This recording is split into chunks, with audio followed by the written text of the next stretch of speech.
হযরত সিদ্দিক আকবর রাদিয়াল্লাহু তাআলা আনহু নিজের পায়ের বুড়া আঙ্গুলি মুবারক দিয়া ওই গর্তটা চেপে ধরেছে।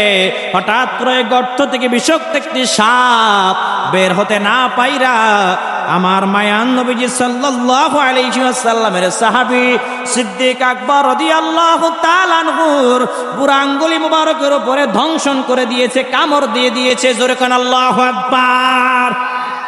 আমার মায়ান নবীজি সাল্লাল্লাহু আলাইহি ওয়াসাল্লামের ঘুম নষ্ট করে নাই, নবীজিকে উঠায়াও দেয় নাই। হয়ে গেছে বিষের প্রভাতে, বিষের যন্ত্রণা, এত বেশি যন্ত্রণা শুরু হয়েছে, মনের অশান্তে 2 ফোঁটা চোখের পানি আমার মায়ান নবীজি সাল্লাল্লাহু আলাইহি ওয়াসাল্লামের নুরানি চেহারা মুবারকের উপরে পড়ে গিয়েছে। জোরে কোন সুবহানাল্লাহ। আমার মায়ান নবীজি সাল্লাল্লাহু আলাইহি ওয়াসাল্লাম চক্ষু মুবারক মেলে আবু বকর সিদ্দিক রাদিয়াল্লাহু তাআলা আনহুর দিকে তাকায় রয়েছে। আমার মায়ান নবীজি ডাক দিয়া বলে, রে আবু বকর, তুমি কেন কান্না করো? তুমি কেন কান্না করো? বাড়ির কথা বুঝি মনে পড়ে গেছে? সিদ্দিক আকবর রাদিয়াল্লাহু তাআলা আনহু চোখের পানি ছেড়ে দিয়া কান্দে আর বলে, ইয়া রাসূলুল্লাহ, আমার বাড়ির কথা মনে পড়ে নাই, আমার সন্তানদের কথা মনে পড়ে নাই। ইয়া রাসূলুল্লাহ, আমার চোখ থেকে পানি পড়ে এই জন্য এই গাড়ে সুরের মধ্যে যে গর্তগুলো দেখতে পাচ্ছেন, সব গর্তগুলো আমি আমার রুমাল ছিঁড়ে ছিঁড়ে আটকায় দিয়েছি। এই একটা মাত্র গর্ত রুমাল ছিল না যে আমি আটকায় দিব, আমার পায়ের বুড়া আঙ্গুলি মুবারক দিয়ে ওই গর্তটা আমি আটকে রেখেছিলাম। ওই গর্তের মধ্যে বিষাক্ত একটি সাপ বের হতে না পেরে আমার আঙ্গুলি মুবারকের উপরে ধ্বংসন করে দিয়েছে, আঘাত করে দিয়েছে। ইয়া রাসূলুল্লাহ, ইয়া হাবিবাল্লাহ, ওই সাপের বিষের প্রভাতে, ওই সাপের বিষের কারণে, বিষের পাওয়ারে, বিষে এত বেশি যন্ত্রণা আমার শরীরে শুরু হয়েছে, মনের অজান্তে 2 ফোঁটা চোখের পানি আপনার নুরানি চেহারা মুবারকের উপরে পড়ে গেছে। আমার নবীজি ডাক দিয়া বলে, ও আবু বকর সিদ্দিক, শোনো, তোমাকে যখন ধ্বংসন করেছে, কামড় দিয়েছে, তুমি কেন আমাকে ডাক দিলা না? সিদ্দিক আকবর রাদিয়াল্লাহু তাআলা আনহু ডাক দিয়া বলে, ইয়া রাসূলুল্লাহ, ইয়া হাবিবাল্লাহ, নবী গো, এই সাপ আমার পায়ে দংশন করেছে তা নয়, এই সাপ যদি আমার কলিজার উপরও যদি আঘাত করতো, আমি আবু বকর যদি দুনিয়ার থেকে বিদায় নিয়ে চলে যাইতাম, তারপরে আপনি মায়া নবীজির ঘুম আমি ভাঙাইতাম না। জোরে কোন সুবহানাল্লাহ। আর আমার নবী সাল্লাল্লাহু আলাইহি ওয়াসাল্লাম হাদিসের মধ্যে বলেছেন, লা ইউমিনু আহাদুকুম হাত্তা কুনা হাব্বা ইলাইহি মিন ওয়ালিদিহি ওয়া ওয়ালাদিহি ওয়ান নাসি আজমাইন। আমার মায়ার নবী সাল্লাল্লাহু আলাইহি ওয়াসাল্লাম বলে, ততক্ষণ পর্যন্ত তোমরা পূর্ণ ঈমানদার হতে পারবা না যতক্ষণ পর্যন্ত তোমাদের পরিবার পরিজনের চাইতো আমি মায়ার নবীজিকে বেশি ভালো না বাসবা। সাহাবায়ে কেরামরা বলে, ইয়া রাসূলুল্লাহ, ইয়া হাবিবাল্লাহ, নবীজি, ইয়া রাসূলুল্লাহ, যেই দিন থেকে কালেমা পড়ে মুসলমান হয়ে গেছে, ওই দিন থেকে আমাদের জীবনের চাইতো আপনি মায়ার নবীজিকে বেশি ভালোবাসি। সুবহানাল্লাহ, জোরে বলেন। এর নবীর উম্মত, আমার মায়ার নবীজিকে কেমন ভালোবাসা লাগবে জানো? সিদ্দিক আকবর যেইভাবে ভালোবাসতো ওইভাবে ভালোবাসা লাগবে। আবু বকর সিদ্দিক রাদিয়াল্লাহু তাআলা আনহুর যেইখানে দংশন করেছে সাপে, ওই জায়গায় আমার মায়ার নবীজির জবান মোবারক থেকে আমার মায়ার নবীজি থুতু মোবারক নিয়ে একটু লাগিয়ে দিয়েছে, সাথে সাথে বিষ পানি হয়ে গেছে। জোরে বলেন সুবহানাল্লাহ। ওই নবীজিকে ভালোবাসার দরকার আছে না নাই? নবীজি হাদিসের মধ্যে বলেছে, মান আতাআনি ফাকাদ আতা আল্লাহ ওয়া মান আসানি ফাকাদ আসাল্লাহ, আও কামা ক্বালা নবী আলাইহিস সালাতু ওয়াস সালাম। আমার মায়ার নবীজি সাল্লাল্লাহু আলাইহি ওয়াসাল্লাম বলেন, যে ব্যক্তি আমাকে মানলো সে যেন আল্লাহকে মানলো, আর যে আমাকে মানলো না সে যেন আল্লাহকেই মানলো না। আর যে আল্লাহকে মানবে না তার স্থান হবে জাহান্নামের তলদেশ। ঠিক কিনা জোরে বলেন। হযরত খুবাইবের ঘটনা আপনারা অনেকে জানেন। হযরত খুবাইব রাদিয়াল্লাহু তাআলা আনহু আমার মায়ার নবীজি সাল্লাল্লাহু আলাইহি ওয়াসাল্লামের জলিলুল কদর একজন সাহাবী ছিলেন। হযরত খুবাইব রাদিয়াল্লাহু তাআলা আনহুকে বেঈমানরা গ্রেফতার করে নিয়ে যায় আয়না ঘরের মধ্যে রাখছে। আয়নাঘর বুঝেননি? চিপা একটা অন্ধকার ঘর। এই যে কয়েকদিন আগে যে আয়নাঘর বই রয়েছিল ভাইয়া, ইউটিউবে ফেসবুকে খবরে দেখছেন আয়নাঘর, ওই রকম ছোট একটা ঘর, ওই রকম অন্ধকার ঘরের মধ্যে হযরত খুবাইব রাদিয়াল্লাহু তাআলা আনহুকে নিয়ে বন্দী করে রেখেছে বেঈমানরা। কয়েকদিন খাবার দেওয়ার পর আর কোনো খাবার দাবার দেয় না। ওই অন্ধকার কুঠিরে অন্ধকার ঘরের মধ্যে কামরার মধ্যে বন্দী করে রেখেছে। কয়েক সপ্তাহ পর ওই দরজা খুলে গিয়ে দেখে হযরত খুবাইব রাদিয়াল্লাহু তাআলা আনহু যেমন ছিল আগের চাইতে আরো সুন্দর হয়ে গেছে। জোরে বলেন না সুবহানাল্লাহ। হযরত খুবাইব রাদিয়াল্লাহু তাআলা আনহুকে ডাক দিয়া বলে, ও খুবাইব, তুমি প্রস্তুতি গ্রহণ করো, তোমাকে এবার ফাঁসির কাস্টে ঝুলিয়ে দেওয়া হবে, তোমাকে ফাঁসির মঞ্চে ঝুলানো হবে, তুমি প্রস্তুতি গ্রহণ করো। হযরত খুবাইব রাদিয়াল্লাহু তাআলা ডাক দিয়া বলে, আলহামদুলিল্লাহ, যদি নবীজিকে ভালোবাসার কারণে আল্লাহর উপরে ঈমান আনার কারণে আমাকে যদি ফাঁসির মঞ্চে ঝুলতে হয়, আমি খুবাইব ফাঁসি মুখে শুলে চড়তে রাজি আছি, ফাঁসির মঞ্চে ঝুলতে রাজি আছি, এ নিয়ে আমার কোনো আফসোস নাই। জোরে কোন সুবহানাল্লাহ। হযরত খুবাইব রাদিয়াল্লাহু তাআলা আনহুকে এবার হাজার হাজার মানুষের সামনে নিয়ে গেল।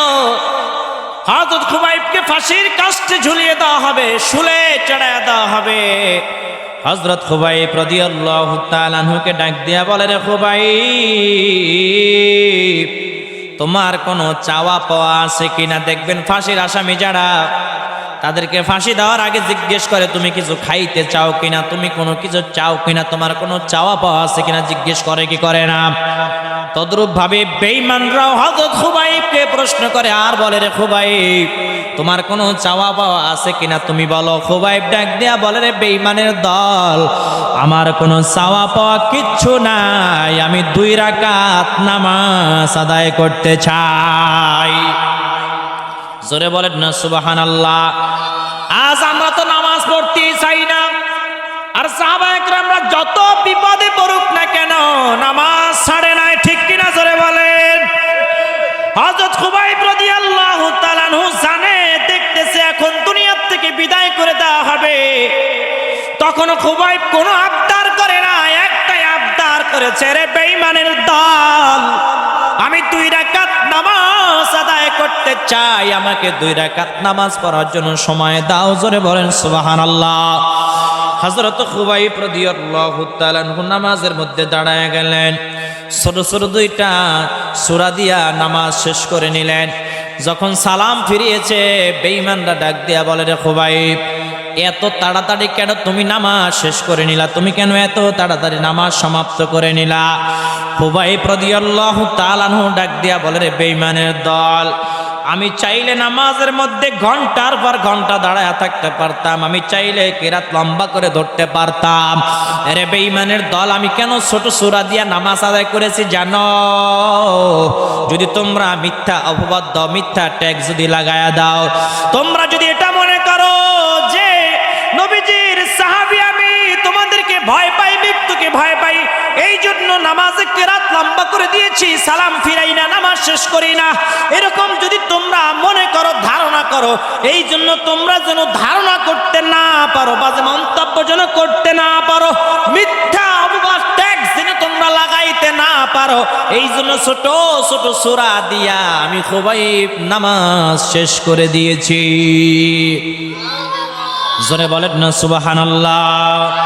হযরত খুবাইব রাদিয়াল্লাহু তাআলা আনহুর 2টা হাত এরকম গাছের সঙ্গে প্যারাক মেরে দেওয়া হলো বা বেঁধে দেওয়া হলো। খুবাইব রাদিয়াল্লাহু তাআলা আনহুর পাগুলো বেঁধে দেওয়া হলো, মাথাটা এইভাবে খাম্বার সঙ্গে গাছের সঙ্গে বেঁধে দেওয়া হলো। হযরত খুবাইব রাদিয়াল্লাহু তাআলা আনহুর কপালে এইভাবে খেজুর কাটা দিয়া এইভাবে কপালের মধ্যে ছিদ্র ছিদ্র করে ফেলেছে। হযরত খুবাইব রাদিয়াল্লাহু তাআলা আনহুর কপাল মোবারক বেয়ে বেয়ে দাড়ি মোবারক ভিজে ভিজে রক্তগুলো টপ টপ করে জমিনের মধ্যে পড়ে। হযরত খুবাইব রাদিয়াল্লাহু তাআলা আনহু মাথা আর উঁচু করতে পারে না, মাথা এইভাবে নিচের দিকে নোয়া ফেলেছে, রক্ত টপ টপ করে জমিনের মধ্যে পড়ে। একবার চিন্তা করেন, আপনি শুধুমাত্র একজন মুসলমান, চারপাশে বেঈমানরা যদি আপনাকে বেঈমানরা যদি অত্যাচার করে, নির্যাতন করে, আপনার কপালে যদি আঘাত করে, আপনার শরীরে যদি আঘাত করে, আপনার কেমন অসহায় মনে হবে, নিজেকে একদম ছোট মনে হবে, অনেক বড় অসহায় হয়ে গেছে। হযরত খুবাইব রাদিয়াল্লাহু তাআলা আনহু যখন মাথা নিচের দিকে নোয়া ফেলেছে, তার মানে হলো মাথা নিচের দিকে নোয়া যে সিলিন্ডার করেছে তা না, মাথায় এত বেশি ব্যথা শুরু হয়েছে, এত বেশি রক্ত বের হচ্ছিল, মাথা কোনোভাবেই উঁচু করে রাখতে পারছিলেন না, অটোমেটিকলি মাথা নিচের দিকে ঝুঁকে গিয়েছে। বেঈমানরা ডাক দিয়া বলে, রে খুবাইব, শেষ পর্যায়ে এসে তোমাকে একটা সুযোগ আমরা দিতে পারি, একটা অপশন দিতে পারি, তোমার জবান থেকে যদি একটা কথা তুমি বলতে পারো, তাহলে আমরা তোমাকে বেকসুর খালাস দিয়া দিব, তোমাকে আমরা মুক্ত দিয়া দিব। খুবাইব রাদিয়াল্লাহু তাআলা আনহু ক্লান্ত শরীর নিয়া, অসুস্থ এই অত্যাচারিত শরীর নিয়া মাথা আম্বর কাস্তে করে উঠিয়েছে, কষ্ট করে উঠায় বলে, বেঈমানের দল, এমন কি কথা যেই কথা আমি খুবাইবের জবান থেকে বের হলেই আমাকে ক্ষমা করে দেওয়া হবে? বেঈমানরা ডাক দিয়া বলে, রে খুবাইব, তোমার জবান থেকে যদি তুমি তোমার নবীজিকে যদি একবার গালমন্দ করতে পারো, একটা যদি গালি দিতে পারো, তাহলে তোমাকে আমরা বেকসুর খালাস দিয়া দিব। জোরে কর নাউজুবিল্লাহ। খুবাইব কি আমার নবীজিকে গালি দিছিল নি? খুবাইব রাদিয়াল্লাহু তাআলা আনহু, যেই খুবাইব শরীর দুর্বল হয়ে গেছে, রক্ত বের হতে হতে শরীর ক্লান্ত হয়ে গেছে, এই খুবাইব মাথা উঁচু করে গর্জন দিয়ে বলেছিল, এ বেঈমানের দল, এ বেঈমানের দল, আমি খুবাইবকে যদি এরকম 100 বার যদি ফাঁসিতে ঝুলানো হয়, 100 বার যদি শুলে চড়ানো হয়, আমি খুবাইবকে যদি কেটে কেটে টুকরো টুকরো করা হয়, আমি খুবাইবের জীবন থাকতে আমি আমার মায়া নবীজির শানে একটাও গালি দিতে পারবো না। জোরে করে আল্লাহু আকবার। কাকে বলে ভালোবাসা? ভালোবাসা, ভালোবাসা শেখ রাসূল হযরত খুবাইব রাদিয়াল্লাহু তাআলা আনহু শেষ পর্যন্ত বেঈমানদের কাছে হার মানে নাই, বেঈমানদের কাছে মাথা নত করে নাই। শেষ পর্যন্ত হযরত খুবাইব রাদিয়াল্লাহু তাআলা আনহুকে দুনিয়া থেকে বিদায় করে দিয়েছিল বেঈমানের দলেরা, কিন্তু ওখানে যে হাজার হাজার মানুষের সমাগম হয়েছিল, খুবাইব রাদিয়াল্লাহু তাআলা আনহুর মনের মধ্যে নবীজির প্রেম দেখে, ভালোবাসা দেখা সবাই মুগ্ধ হয়ে গিয়েছিল। দলে দলে ইহুদি খ্রিস্টানরা আমার মায়ার নবীজির কাছে যাইয়া কালেমা পড়ে মুসলমান হয়ে গিয়েছিল। জোরে বলেন সুবহানাল্লাহ। লা ইলাহা